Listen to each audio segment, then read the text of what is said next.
was more effective. Yeah. How are you doing? Merry Christmas. Merry Christmas. I'm sorry, it's a little early for that, but still, Merry Christmas.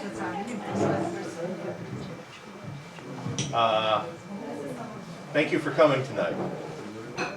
Welcome to our Christmas open house. We do this every year, in December usually. Sort of a tradition.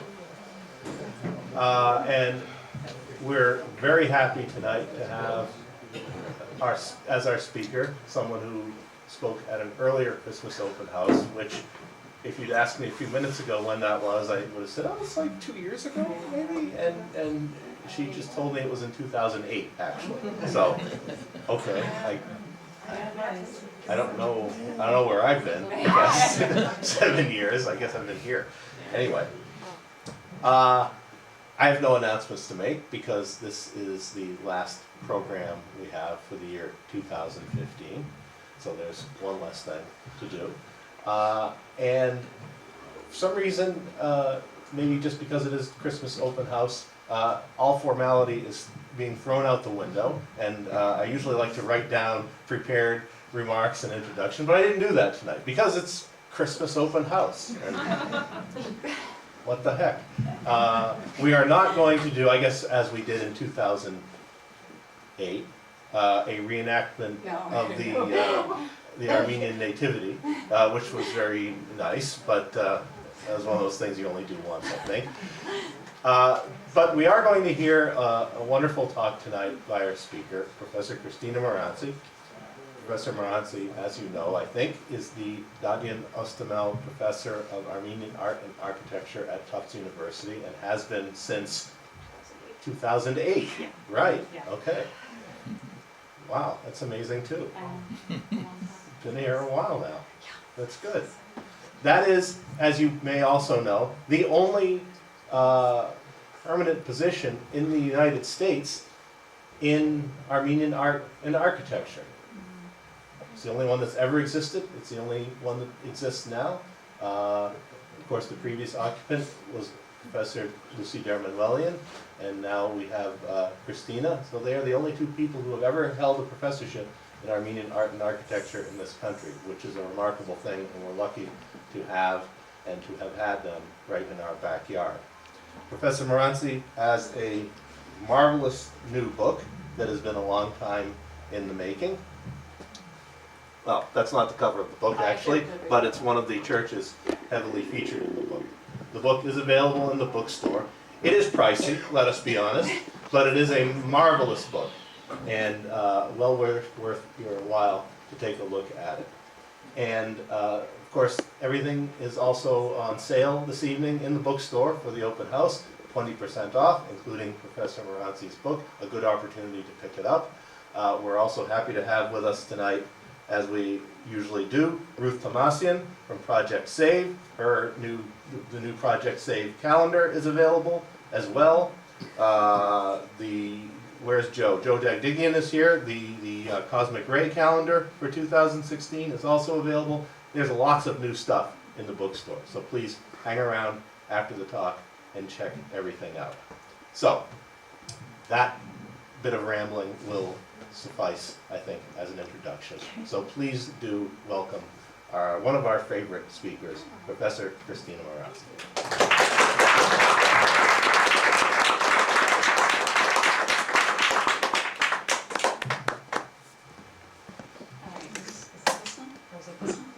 Either Both one. of them. Okay. Great. So first, I want to thank you, Mark, You're welcome. and the National Association for Armenian Studies and Research for your longtime support of students and scholars of Armenian art, including myself, and your help in raising awareness of the welfare of Armenian medieval monuments. And second, I want to thank the Armenian community for your interest, concern, and support of this mission. Third, I want to thank, since they're here, my parents for their support and encouragement through the 10-year plus time it took to write this book, and thanks to my father for checking my Armenian in particular. And finally, I want to thank my husband Robert, who's right there as well, who is a continuous source of support and encouragement, but who also contributed substantially to the making of this book, even though he will deny it. So to say this is a monograph or a single author book is really not fair. Robert helped. You did. Yeah. So it's December 10th, and we're just 21 days from the close of the formal centennial year of the Armenian genocide. As you're all aware, this event meant not only the intended annihilation of a people, but also of a medieval material culture.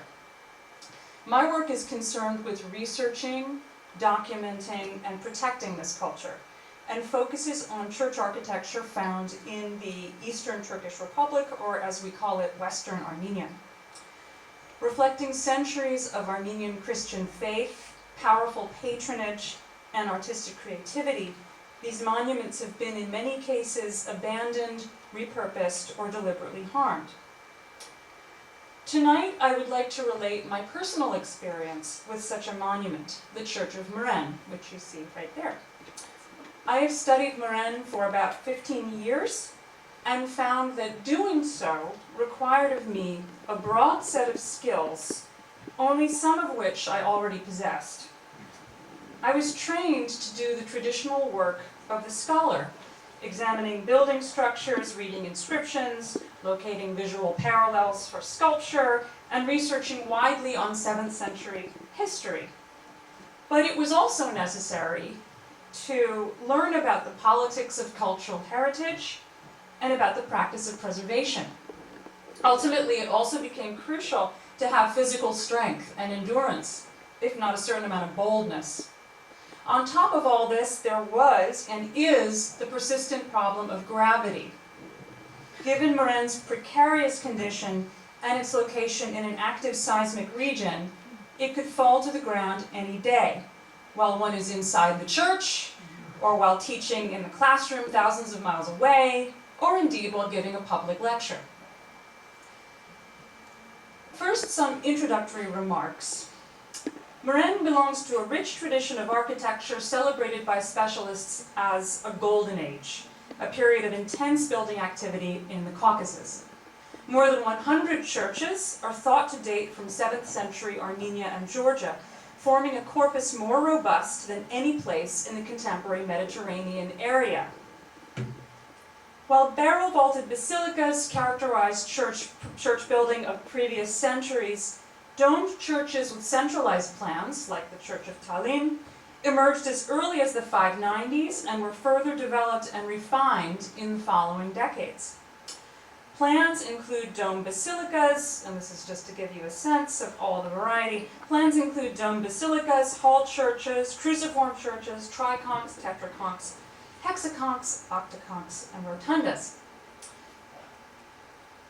Bas-reliefs were carved on walls, doors, and windows, and interior spaces for wall painting and occasionally mosaic. While mounting art historical and archaeological evidence demonstrates that contemporary Byzantium was not engulfed in so dark an age as previously assumed, the sheer number, variety, and refinement of standing monuments in Armenia speak to an extraordinary moment of medieval cultural production.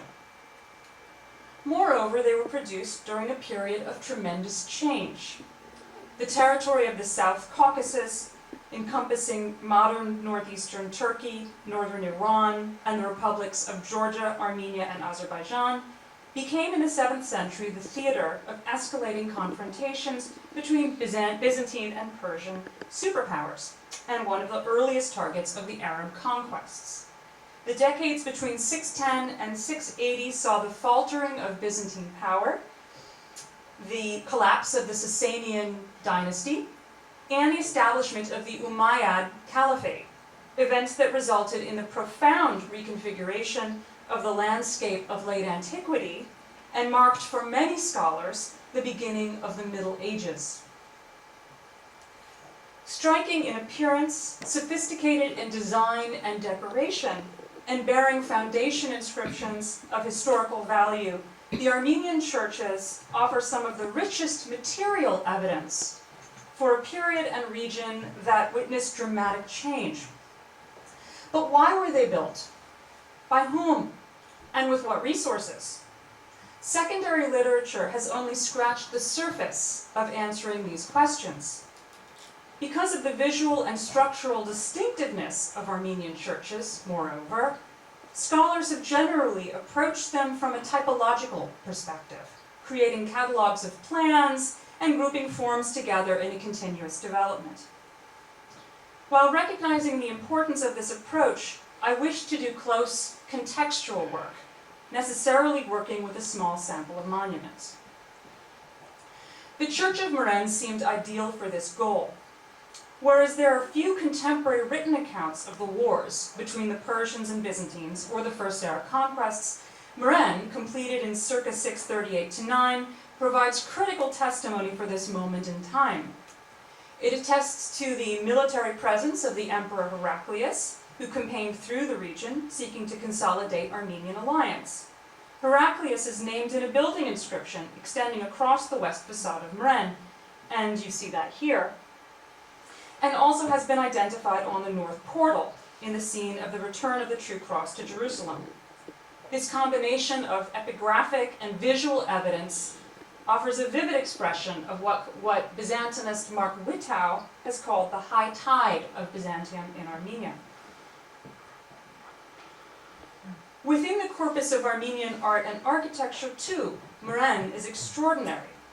Mren may be understood as belonging to a typological family of monuments in Armenia and Georgia in which 4 piers support a dome and mark out cross arms rising high above the roofs of the side aisles within a rectilinear plan. But its size is remarkable. Measuring approximately 32 meters in length, it is the second largest domed basilica preserved from the 7th century Caucasus, and it actually exceeds in length the far more celebrated and nearby Cathedral of Ani, dated to the late 10th, early 11th century. In its sculpture, too, Mren is particularly rich. Aside from the imperial image cited above, figural decoration is found on the west portal, where the archangels Michael and Gabriel, and you can barely see them here, up here, where the archangels Michael and Gabriel appear in the tympanum above images of Christ, Peter, Paul, a cleric, and 2 princes, and the detail of the prince is on the right.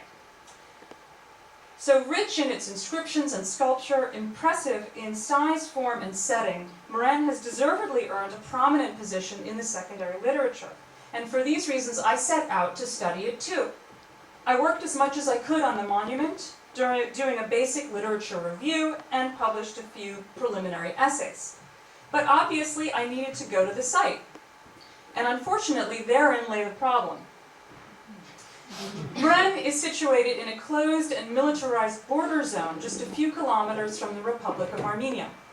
The Kars region in which Mren stands passed from Ottoman to Russian to Armenian and finally in 1920 to Turkish control under the terms of the Treaty of Alexandropol. There have been, to my knowledge, no government-authorized archaeological studies or fieldwork at the church. Hoping for a different outcome, in 2010, I undertook the involved task of applying for a research visa. The reply was succinctly negative, as it was for subsequent applications, even with the help of many friends and colleagues working in Turkey. This was not only disappointing, but also an epistemological crisis. To write about a monument or image that one has never seen in person is a task profoundly fraught for a historian of art, and one that raises questions of method and ethics. How and even why should one study such an isolated monument?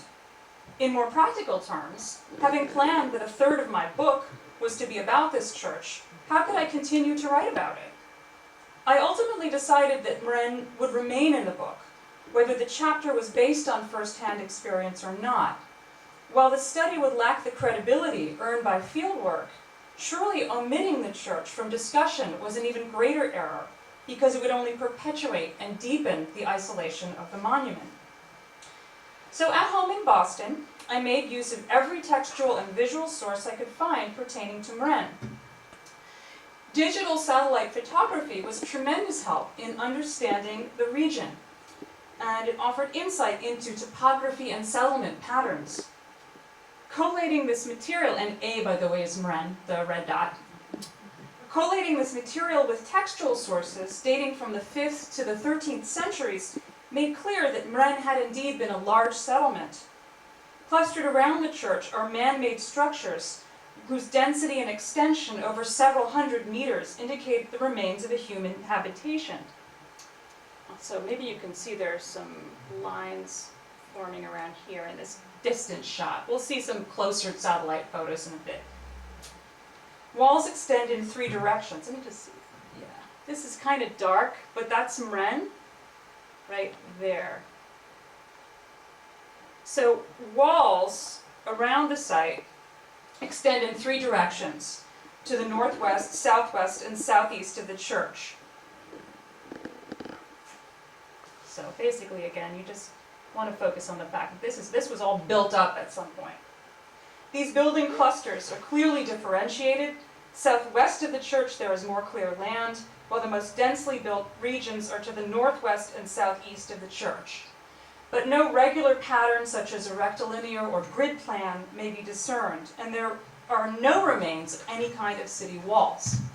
So linear clearings within these areas suggest the presence of roads, which are attested in 19th century sources, or perhaps canals for irrigating the vineyards for which Mren was once famous.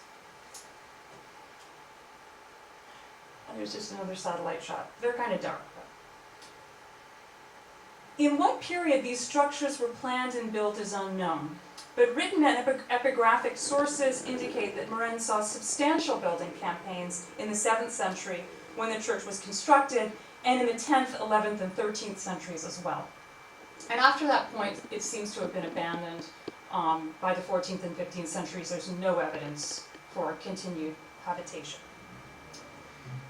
19th and early 20th century studies, both geographical and archaeological, were also central to my work.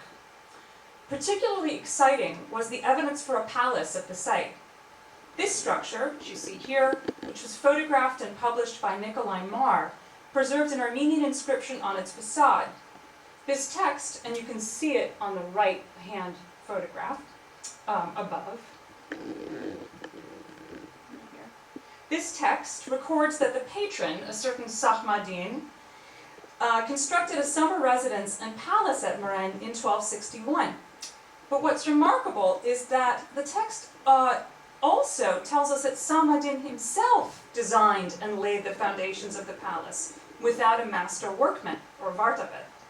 He did it all within 10 years, he tells us, and spent a total of 40,000 gold dahekans, or ducats, in the process. So this is a strange and rare text in the sense that it offers us insight into the buying power of a late 13th century Armenian merchant who could spend a significant sum on what was presumably a seasonal residence. And it also gives us a sense of the attitude of one medieval nouveau riche toward the architectural profession. Clearly he didn't think it was necessary. And even more remarkable is that, as the photograph reveals, the structure upon which this inscription is engraved features a mukarnas vault, a challenging and distinctive technology that was appropriated by Armenians from Islamic architectural tradition in the 13th century. So here I'm referring to this form down here, which you may know from mosque architecture. The early work I did also included a close examination of the north portal of Mren, which I mentioned briefly earlier.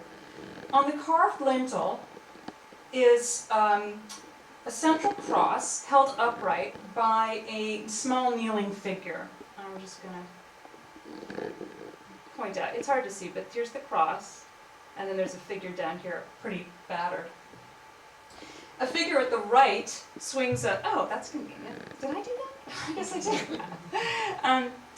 A figure at the right here swings an incense burner, and on the left is a large man who's sort of half kneeling. And at each end are further forms, a horse on the left and a big tree on the right. While each of these elements is fairly easy to discern, the meaning of their combination has sustained decades of debate.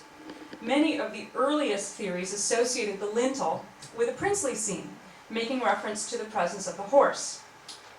In 1966, Minas Sarkisyan suggested the lintel was a foundation scene, peopled by the cleric and nobles named and portrayed on the west portal. But in 1971, Nicole Thierry, who's a great French art historian, proposed instead that the north lintel represented the triumphant return of the cross to Jerusalem by Heraclius on 21 March 630. She noted the invocation of the victorious Heraclius on the inscription on the west portal, and she identified the emperor in the lintel's left-hand figure, the kneeling one, and the larger incensing figure, the figure with the incense burner, at the right as Modestus. So Heraclius over here, and Modestus over here. And Modestus was the bishop of Jerusalem who received the relic from Heraclius. The identification of an imperial subject has attracted the attention and support of many scholars, and I count myself among them. And indeed, in researching the lintel, I came across photographs taken when the sculpture was better preserved. And one such image, published by Babgen Arakelian in the 1940s, the left-hand figure bears the wispy hair and beard found on contemporary solidi of Heraclius. So interesting. But I still had questions. If this figure was to be Heraclius, where was the crown, diadem, or lauros? Equally odd was the dismounted horse. Why should the triumphal return of Heraclius be depicted in a way that humbles the hero of the scene? In my research, I came across a pair of Latin texts thought to derive from a Greek or East Christian source of circa 630-636 that seemed to answer this question, because they include a description of just such an episode.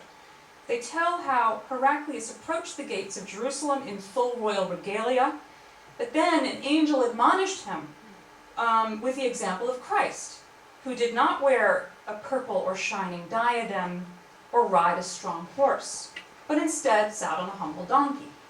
Heraclius then corrected his error and in humble appearance gained access to the holy city. If this episode is visualized at the north portal at Mren, we then have the earliest surviving and indeed almost contemporary image of Heraclius' return of the cross, known later from Romanesque manuscript painting and from the famous fresco of Piera della Francesca in Arezzo. But whether or not this is the case, there is another important dimension of the Mren portal that is not addressed by the iconographic interpretation proposed above, and that is its distinctly liturgical emphasis. All the figures address the cross, one is sensing it, and another, presumably Heraclius, has descended from the heights of horseback to venerate it. These ritual objects and gestures invite us to think about the portal not just as a historic event, but as an appropriate venue for liturgical acts. The Armenian liturgy of church dedication is particularly useful in this regard, as it is attested in texts from at least the 8th century and preserves directives for movement not only inside, but also, and here unlike the Byzantine rite, outside the church. In one moment of the rite, the clergy exit the church carrying the altar stone and begin a process of re-entry, accompanied by Psalms 119 to 121. Psalm 119 begins, "In my sorrow I cried out to the Lord." Psalm 120 continues, "I lifted up my eyes to the mountains, from where my help will come." And Psalm 121 completes the unit. "I was glad when they said to me, 'Let us go to the house of the Lord. Our feet have been standing within your gates, O Jerusalem.'" For a worshipper approaching the north portal at Mren, the imagery of the psalmody would have been particularly germane. Singing the first-person lines, "I lifted up my eyes to the hills," the participants' gaze would have traveled from the altar stone, removed from the church's interior, to the portal, where it would have been met by the central cross, supplicants, and the magnificent sculpted tree on its mound.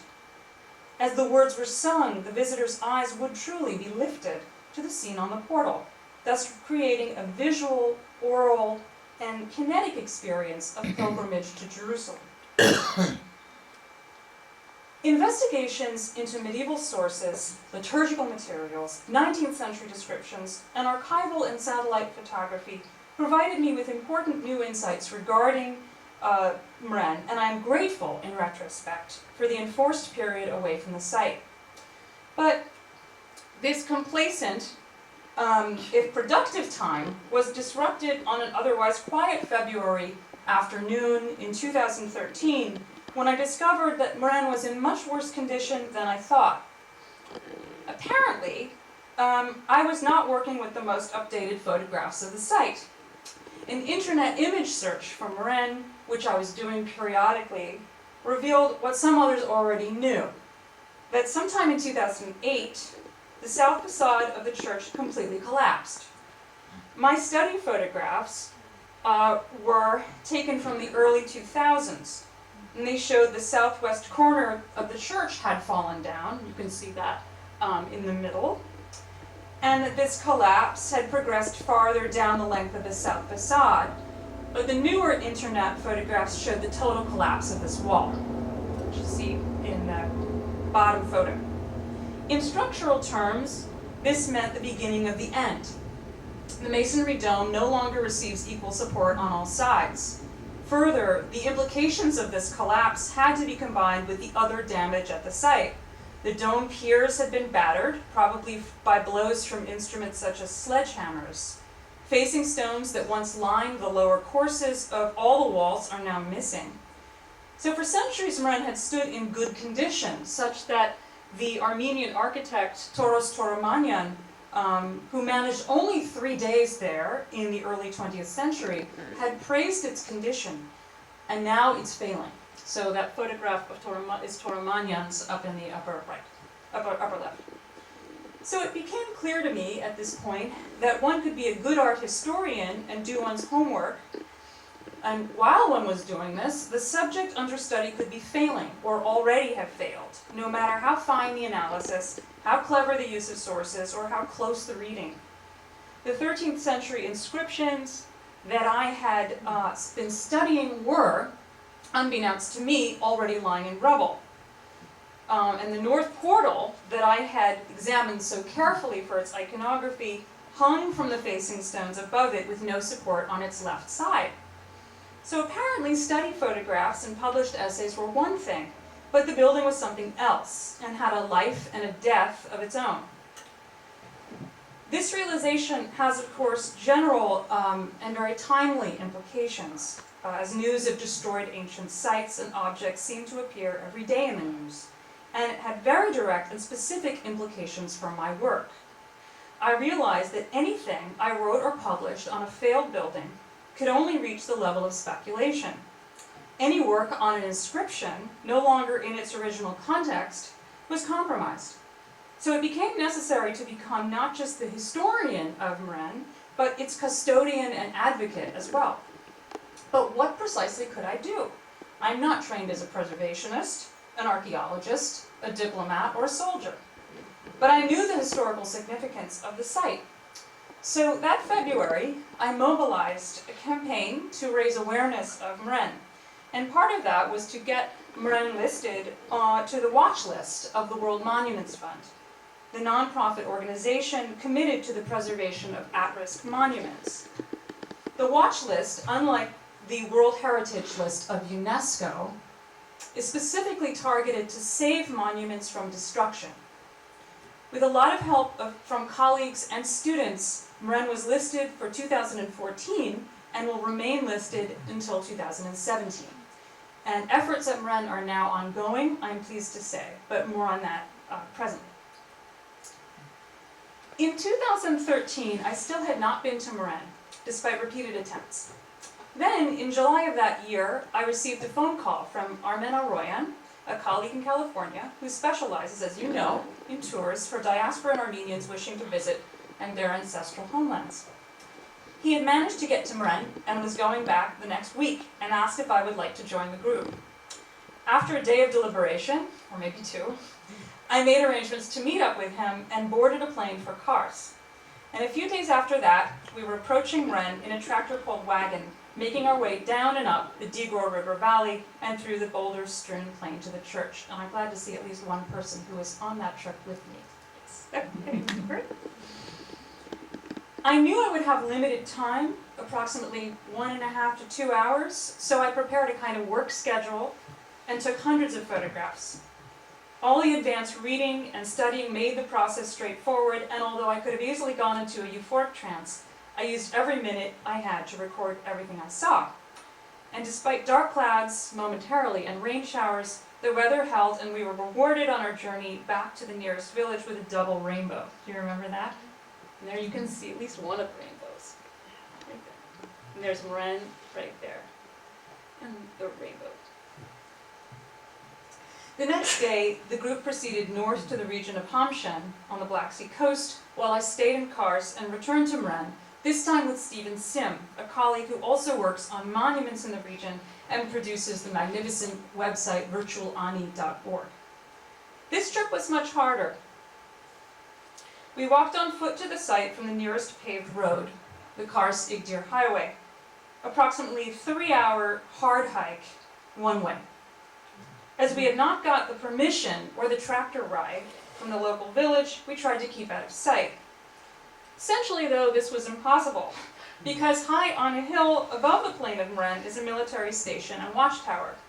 Either we would be lucky, or we would be in trouble, perhaps detained by the military, and most certainly have our photographs taken from us. The hike to Mren was brutal. The church is surrounded by rough terrain, a high stony plateau interrupted by deep river gorges and ravines. 1,200 meters east of the church, the Ahurian River flows down from the north, and then the gorge forks. The upper branch forming the Digor River Valley, continuing in a northwest direction, and the lower continues the southward flow of the Ahurian.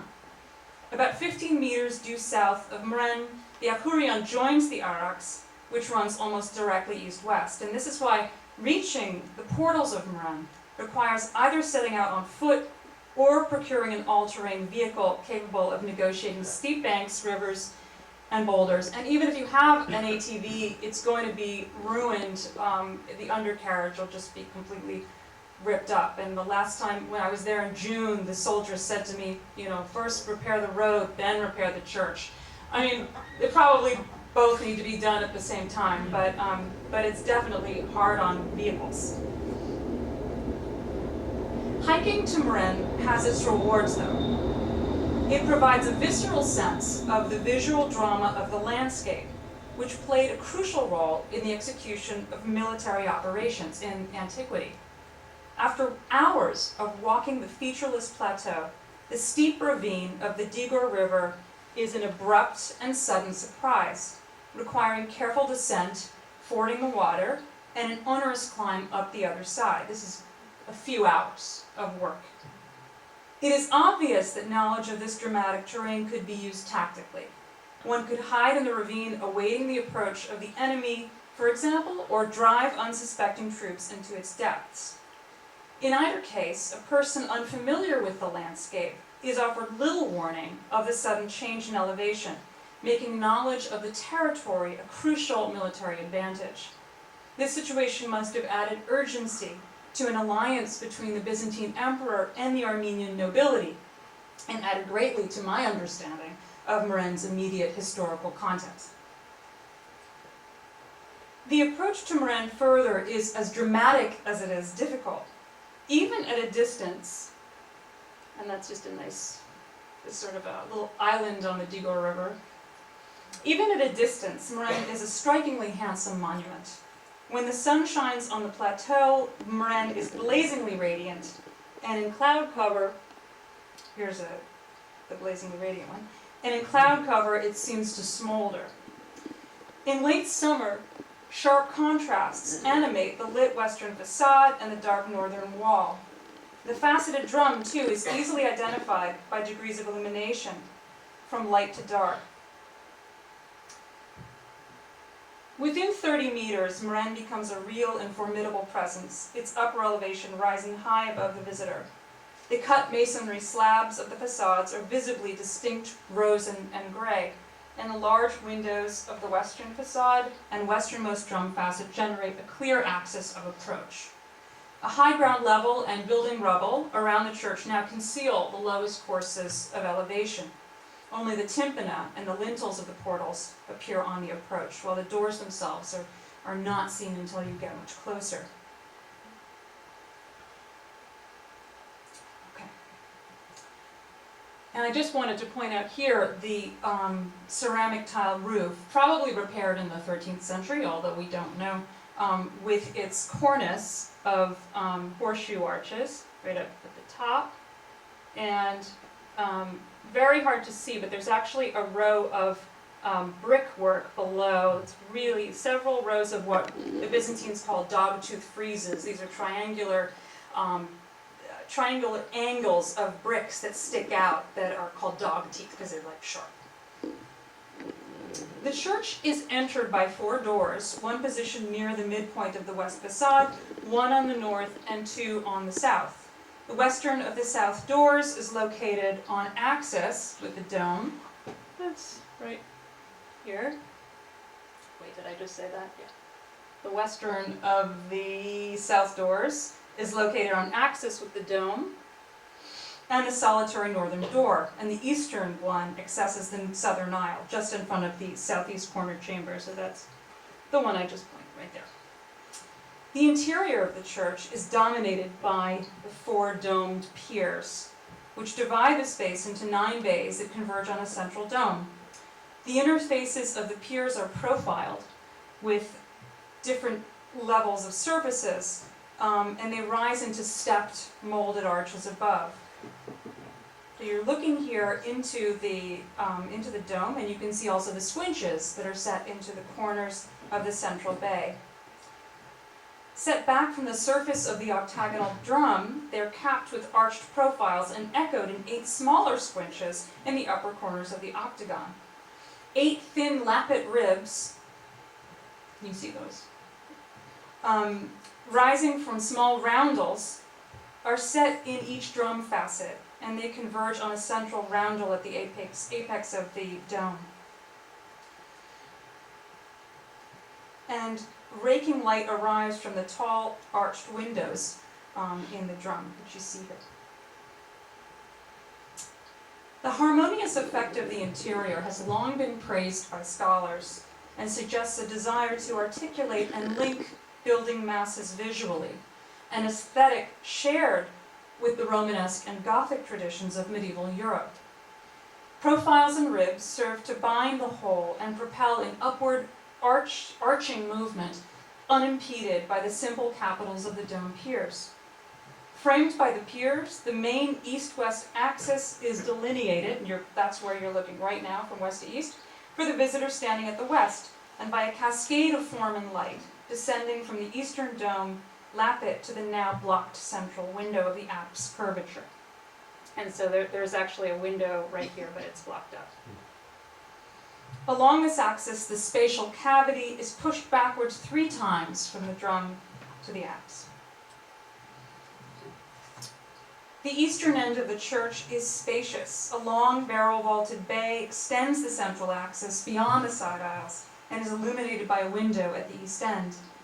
Below this wall is the apse, profiled, like the squinches and piers, so as to frame its curved form.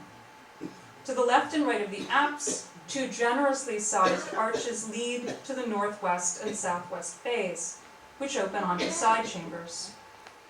3 large, narrow arched windows measuring some 6 stone courses in height once illuminated the lower walls of the apse. And as I just said, the central one and also the left are blocked, and the right one is open to a great degree.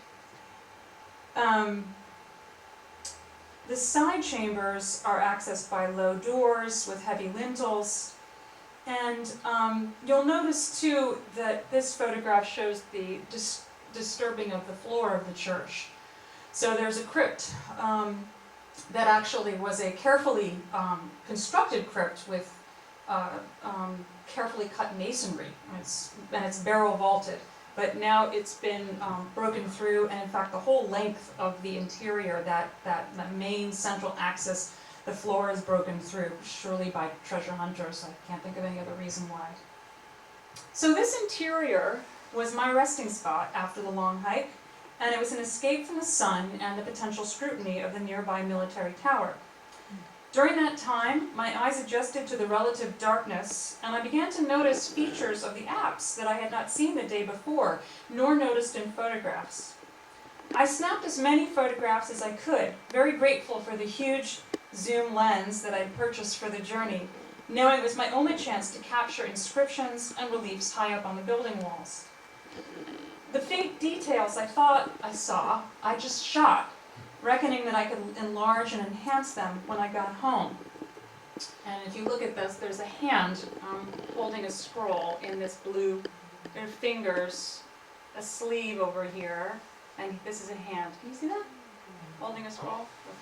So this kind of thing I just took pictures of, thinking, oh, it might be discoloration, it might be graffiti, it might be damage, there's plenty of all of that at the church. But when I got back to my hotel, I enlarged it all on my computer and found it was very clear there was figural painting, and lots of it. Some of this painting I knew, as it had already been published. The figure of a bishop on the north wall, you'll see it in a minute, and a series of medallions in the triumphal arch had already been photographed and discussed in an important essay of Nicole Thierry in 1971. But perhaps because of the new light flooding in from the south, where the facade had been, the ability of the zoom lens, and the image manipulation tools of my computer, I was able to discern much more. The eastern end of the church preserved not just a small fragment of painting, but an entire program, accompanied by inscriptions, the largest known from early medieval Armenia. Stephen Sim, my traveling companion for that day, used a collation of our photographs to construct a drawing of the apse program, and you see it here. It's kind of washed out a bit. The main composition is divided into two zones. The upper zone, which you see here, let me get one. Up here is standing Christ, and below, the level of the windows, are a series of saints. There appear to have been 8 apostles in total, 3 to the left of the left apse window, 2 flanking the central window, and 3 to the right of the right window. This is obviously a foreshortened picture, so you have to fill in those figures. The figures' busts are enclosed in medallions and bear to the side onomastic inscriptions. That is, their names are inscribed. So here, what you're looking at is that. So this is Christ holding his hand up, like that, but the hand is gone. And then that's his foot. You can see his foot here on a pedestal. This is a sandal foot pedestal. This is all done with, no tripod or anything like that, so better photographs can be taken. And here's an example of one of the saints, Saint Philip, and you can see his name is inscribed. If you look really carefully, Philippos is right here. So Saint Philip, and all of these 8, as I mentioned, have inscriptions. We know who they are. Except, actually, there is one that is, but we're pretty sure it's Paul. But other than that, we know all of them.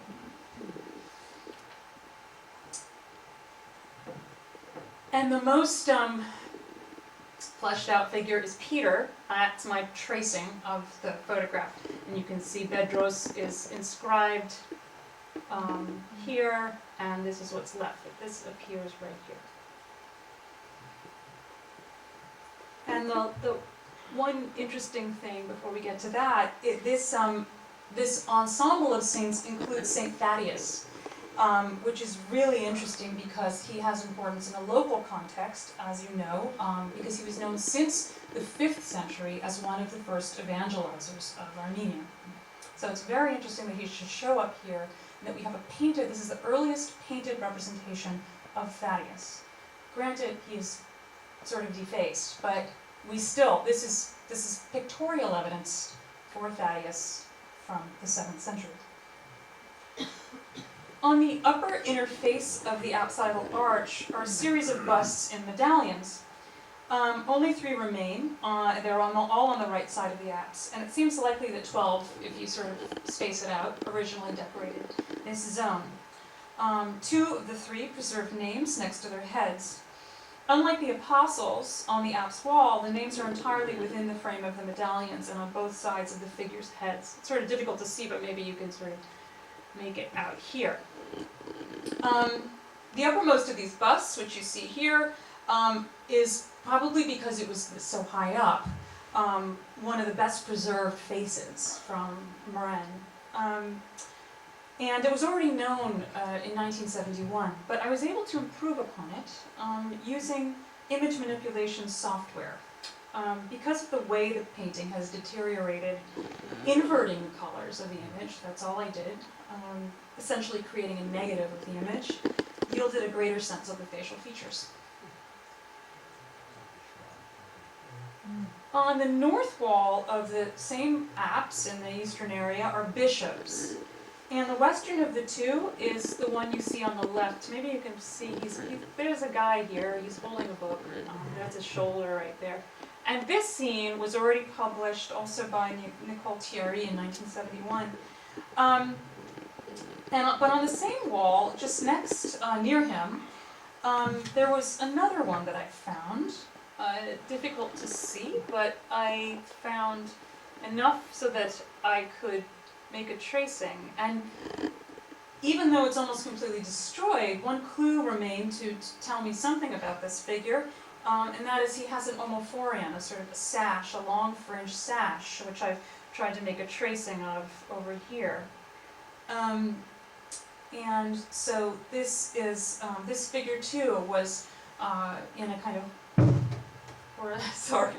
rectangular panel, and so we have 2 bishops on the north wall in addition to our holy figures. So it's quite a robust program. And then finally, on the east face of the southeast dome pier, so actually here it's as if I'm in the apse and I was standing and looking just over there at the pier, there's another painting on the wall. Now, it's hard to see, but if you look closely, you can see there's a face. This is an eye, this is the eyebrow, hair, and this is a halo. And this is a red frame that's surrounding him. So this is a figure, and if you look really carefully, there's a little inscription here that I think reads Surp. So this program essentially extended into the away from the apse and into the area of the dome here. So it was quite substantial, much more than anything we have in anywhere else from this period. And really better photographs need to be taken. So in addition to these figural images, I also detected the remains of an inscription.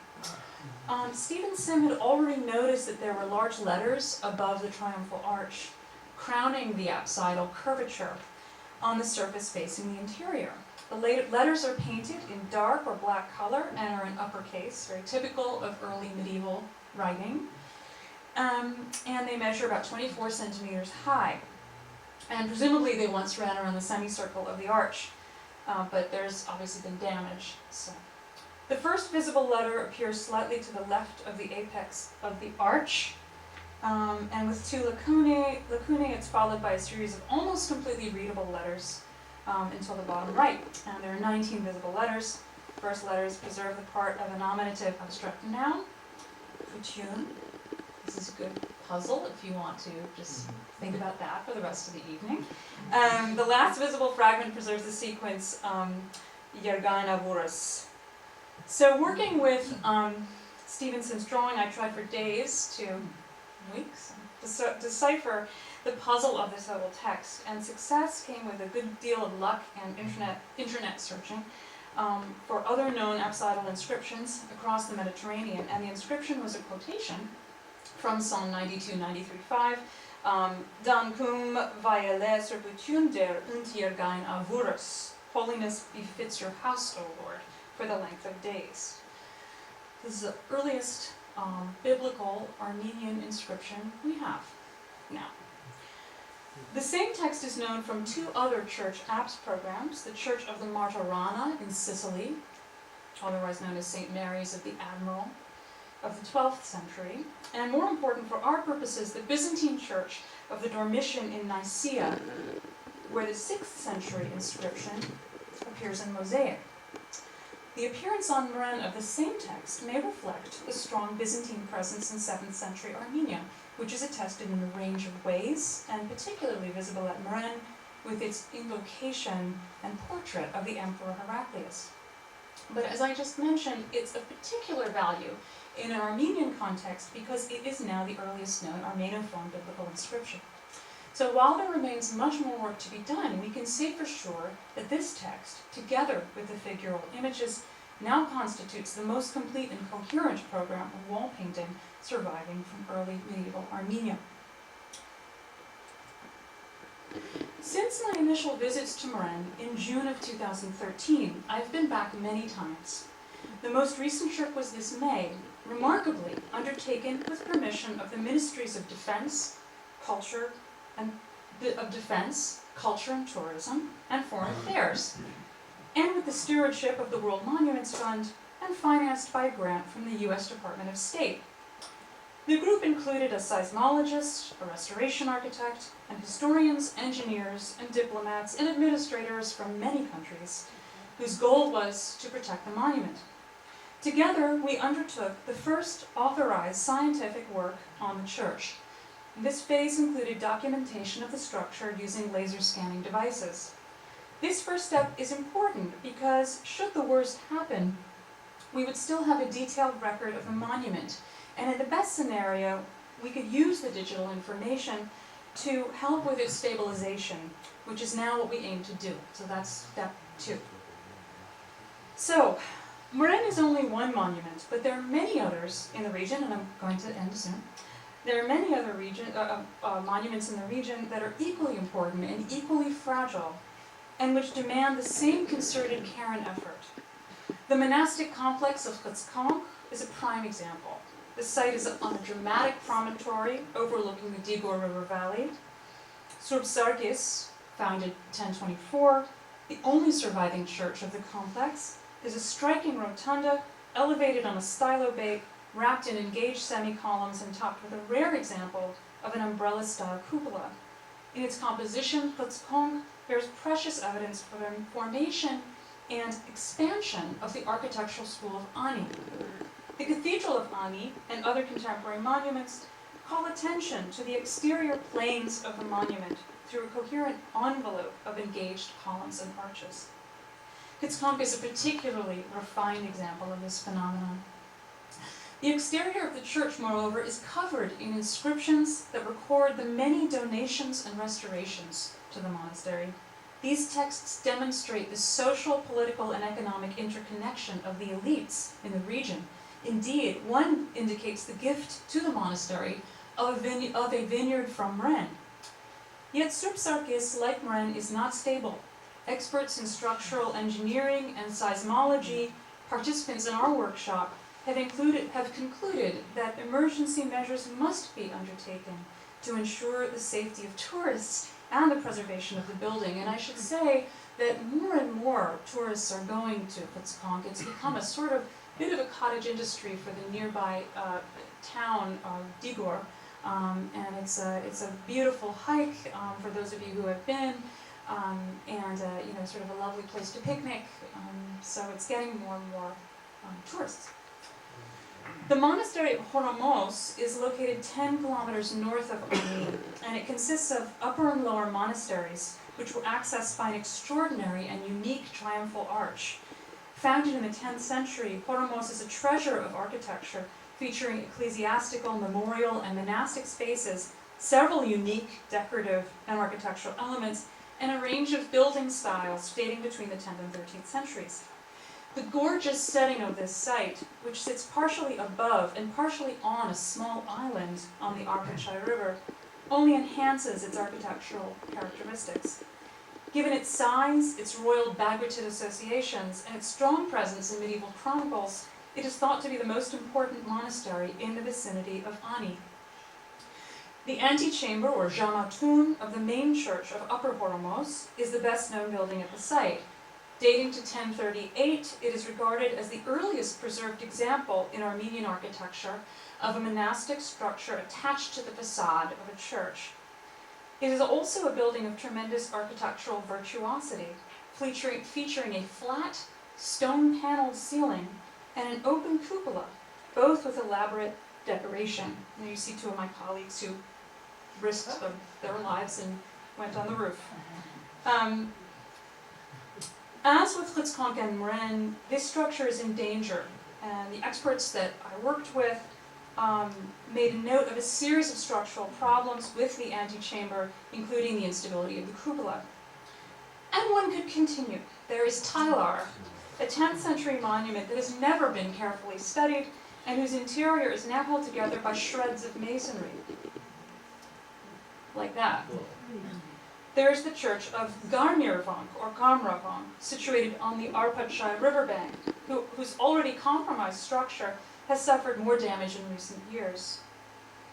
All of these monuments and many others, well, I guess that's the end. All of these monuments and many others require concerted and collective efforts.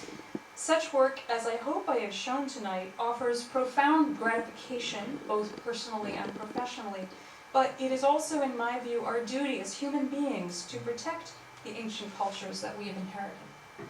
Thank you.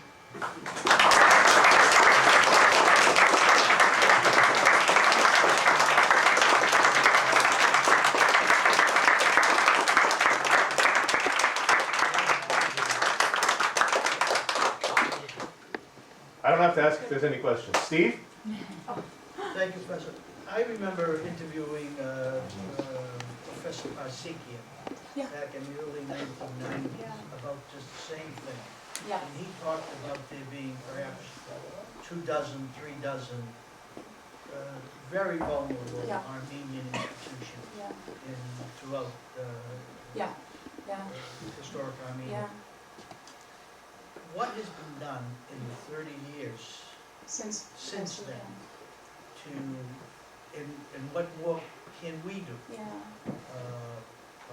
to get things rolling? And I like hearing that the State Department, that the UN is doing at least funding visits there, but what sort of mission can be done to begin this preservation? Right, and it's hard. I wish I had a really quick, easy answer for you, and my own experience tells me that that there are stops and starts to these things, and that it's really hard to get anything done. And I've been working on Mren for a long time, and there's so much red tape to try to do work on churches there, because you can't do it yourself. It has to be done through the complicated system of bidding and vendors to do with the Ministry of Culture and Tourism.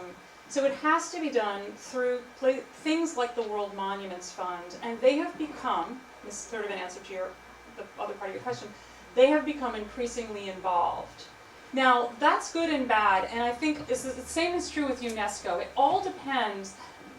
It's nice that these groups are getting involved and that work is being done at the churches, but it has to be good work. And it depends on who's involved, and it's also such a political instrument. These churches are of course, important aspects of our heritage, but they can be used by different people promoting their careers or promoting their particular agenda.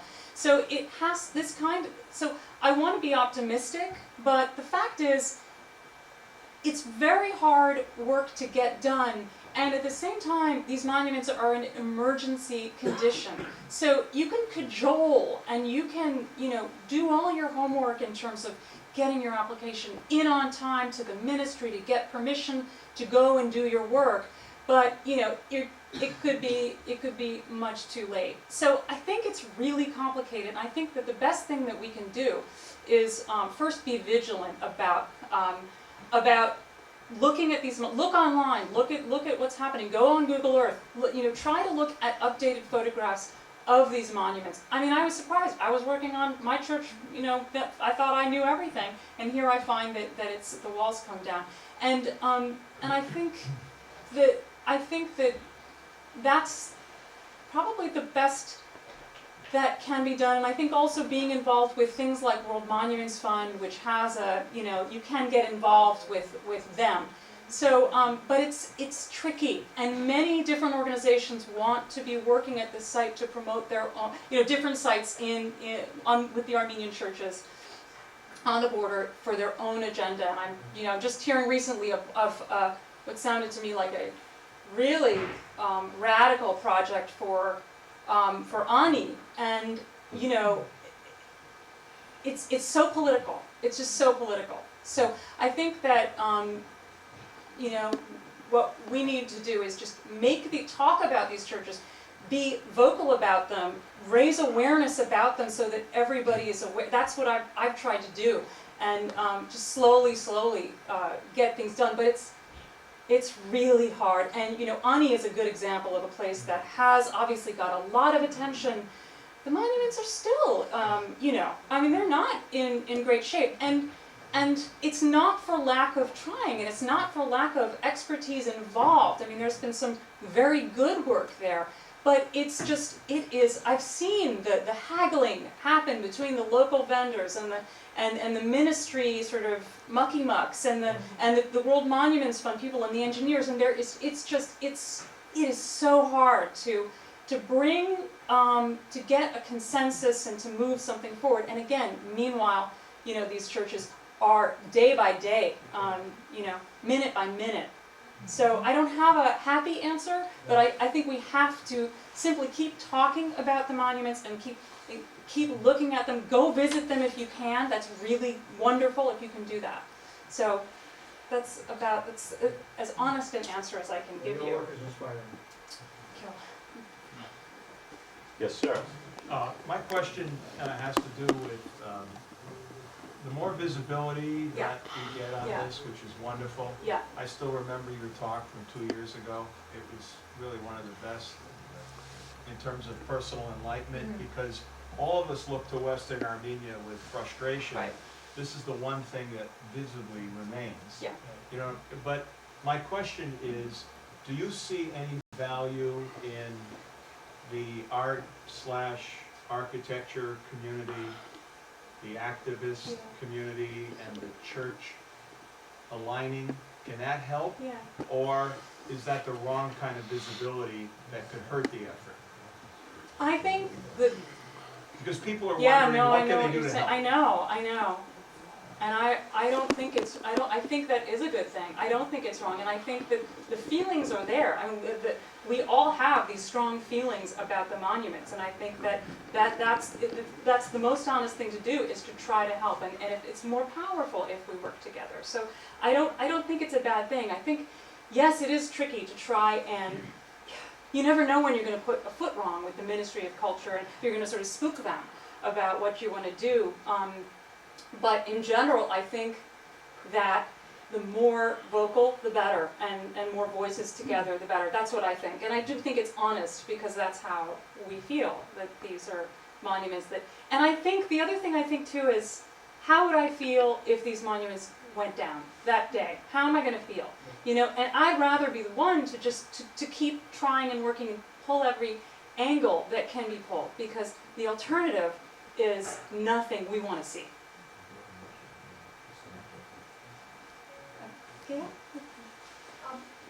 What has, you said there were these great crew of people who Yeah. went to Mren. Yeah.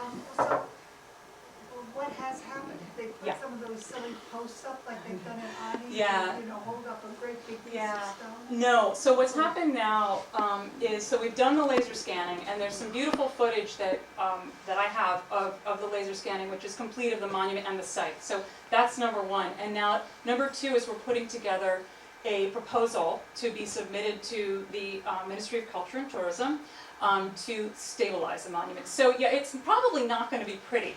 What the engineers were talking about are a series of props, essentially, because that north wall is ready to peel away from the vault, it needs to be supported by essentially buttresses to hold it in. And like at Ptghni, that they were talking about maybe wrapping it with something because it's, so there are, but at Mren, yeah, that's the next stage, and we're almost there. Their paperwork is getting done, and we're all doing our bit. But it's tough. Just doing this work with the State Department, we didn't know until a week before whether we were going to go. I bought my ticket, but I didn't know whether it was going to be authorized. So it's. They just, everything is like pulling teeth. But yes, there are plans, and let's just hope it's not too late, because that what's happening with the North Wall is very scary overall to the structure. So yeah, I wish I had, I wish it was all happening sooner, but Yeah, just a question. On one of the slides, you mentioned that there was the image of 8 apostles. Yeah. Near the altar. Yeah. You think of in the Armenian churches of 12 apostles. Yeah. So I'm just curious, were 4 not discovered, or they weren't discovered? Yeah, no, who knows? There might be. It's really hard to tell. I could only see 8. And yeah, but I don't claim to have seen everything. All I could see is 8 in the apse. So it's perfectly possible, and that is something. I mean, one could do much better work with. Those frescoes could be cleaned. They could be better documented. There's more there to see, for sure. So that's exciting, provided the monument holds up. It's like the school pictures, it's like not shown, Saint so-and-so. Oh yeah. Is there anything in the south facade is down? Yeah. Is that salvageable in any sense? Well, not in the sense of having any kind of structural integrity that we can, anything you say about it is like, well, for example, if they reconstructed it, it's still, then it gets into speculation, like if you want to talk about an inscription or a carving, well then you have to say it came down. This is the problem with Surpurgic at Ani, which is that domed structure that only exists in half.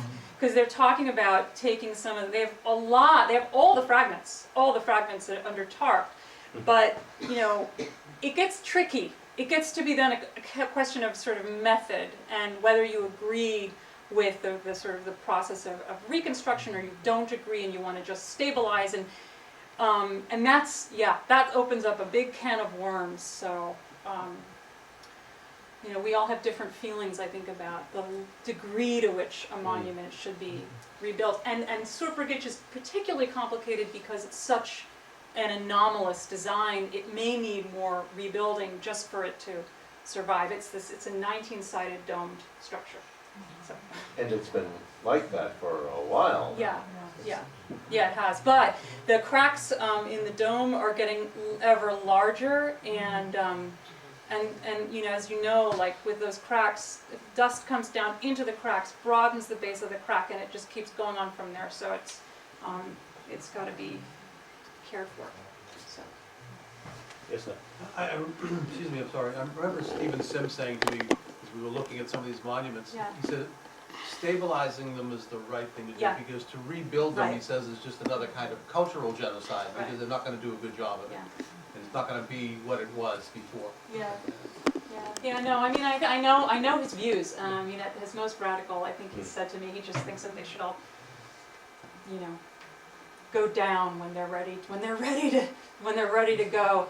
And I agree with minimal intervention, but I just think it's a judgment call based on what the health of the monument is, and sometimes you need to do more than just stabilize for it to be, able to withstand life there. Like Surpurgic, where something needs to be done, and they are bringing in.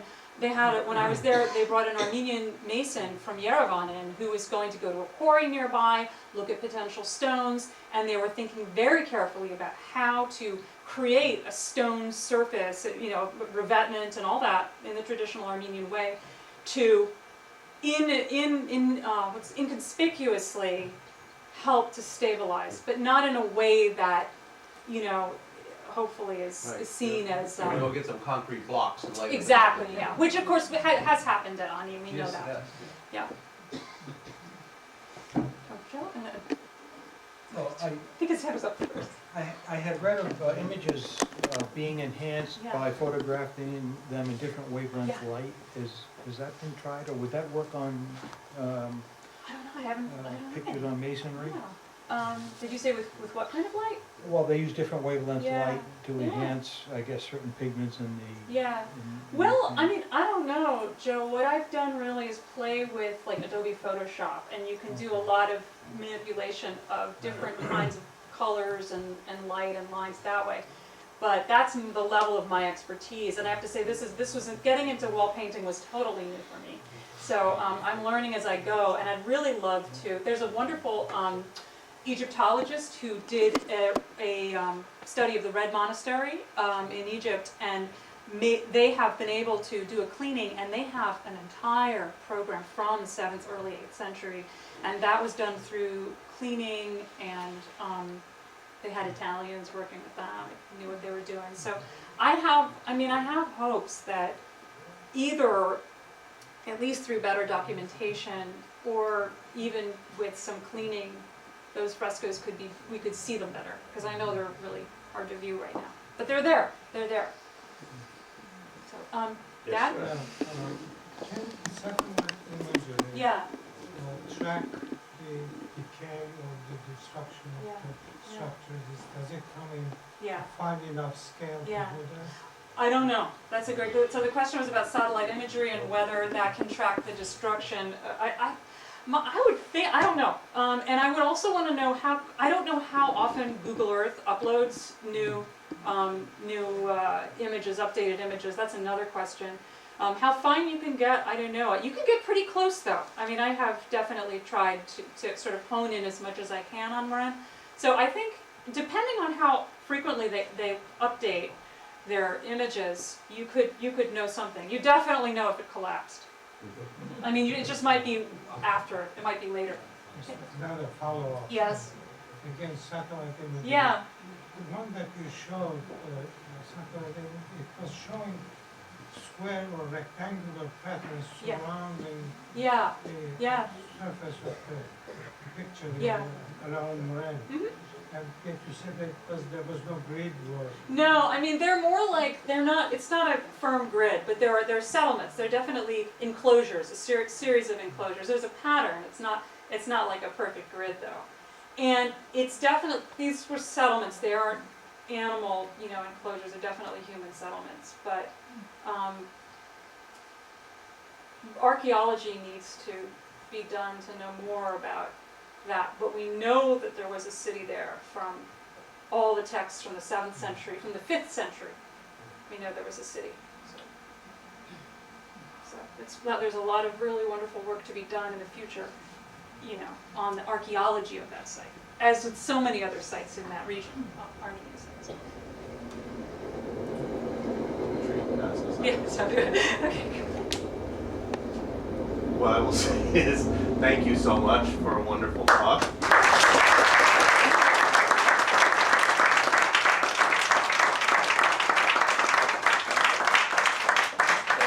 Thank you for your great work that you do, and for making it accessible to us. This is why you're one of our favorite students. Aw, thanks. Well, you're one of my favorites. All this there. material and are able to communicate it to us in such a way that it is both scholarly and accessible and with pictures. Yeah, Really, what more do you want? what more do you Thank want you, than that? thank you. So Thanks thank you everyone for for that. coming out. Please check out Dr. Maranci's book and other books and refreshments, and thank you all for being here, and thank you for your support and interest throughout this very busy year. Good night.